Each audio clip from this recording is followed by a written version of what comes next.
On the authority of Abu al-Abbas Sahil ibn Sa'ad as-Sa'idi, may Allah be pleased with him, who said, a man came to the Prophet, may the blessings and peace of Allah be upon him, and said, O Messenger of Allah, direct me to an act which, if I do it, will cause Allah to love me and people to love me.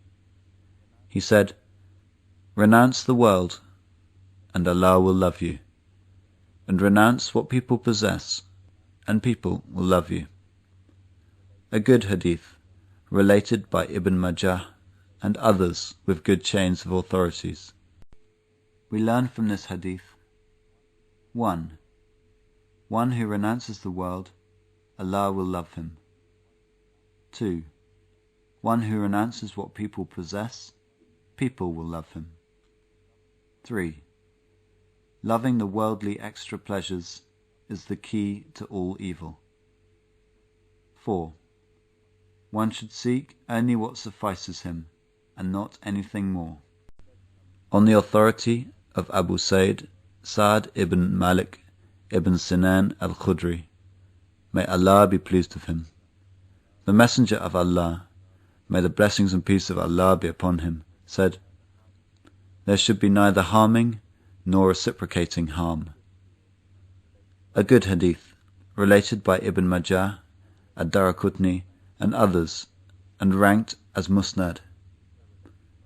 It was also related by Malik in Al-Muwatta as Mursal, with a chain of authorities from Amr ibn Yahya, from his father, from the Prophet, may the blessings and peace of Allah be upon him, but leaving out Abu Said, and he has other chains of authorities that support one another. We learn from this hadith: 1. It is forbidden to harm oneself. 2. Harming others is forbidden. 3. One should avoid anything that may cause harm to oneself, wealth, family, and fame. 4. If we happen to take revenge, we should not exceed the oppression done to us. 5. It is more preferable in Islam to forgive others. 6. Remember, no one will harm you if you do not harm anyone else. On the authority of the son of Abbas, may Allah be pleased with them both, that the Messenger of Allah, may the blessings and peace of Allah be upon him, said, were people to be given in accordance with their claim, men would claim the fortunes and lives of other people, but the onus of proof is on the claimant, and the taking of an oath is incumbent upon him who denies. A good hadith related by Al-Bahaqi and others in this form, and part of it is in the two Sahihin. We learn from this hadith: 1.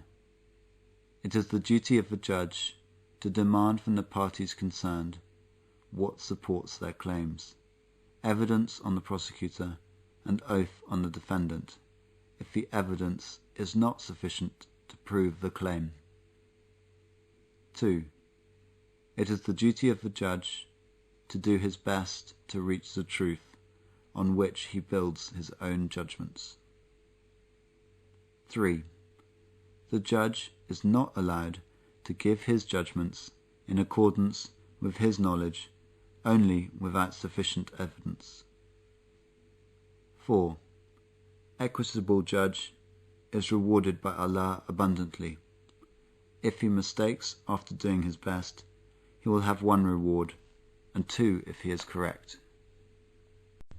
On the authority of Abu Said al-Khudri, may Allah be pleased with him, who said, I heard the Messenger of Allah, may the blessings and peace of Allah be upon him, say, whosoever of you sees an evil action, let him change it with his hand, and if he is not able to do so, then with his tongue, and if he is not able to do so, then with his heart, and that is the weakest of faith.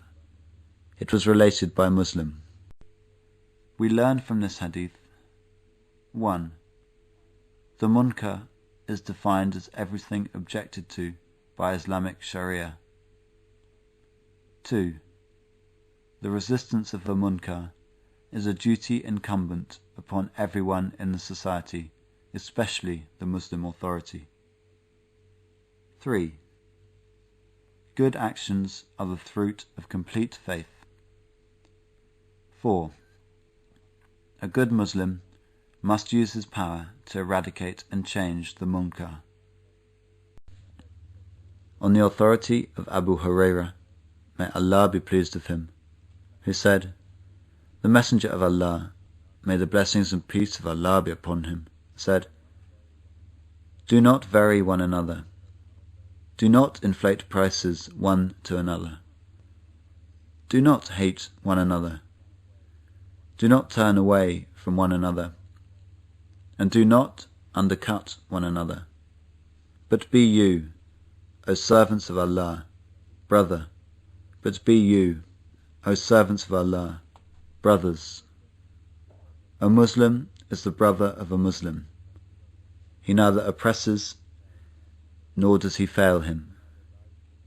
He neither lies to him, nor does he hold him in contempt. Piety is right here," and he pointed to his breast 3 times. It is evil enough for a man to hold his brother Muslim in contempt. The whole of a Muslim for another Muslim is inviolable.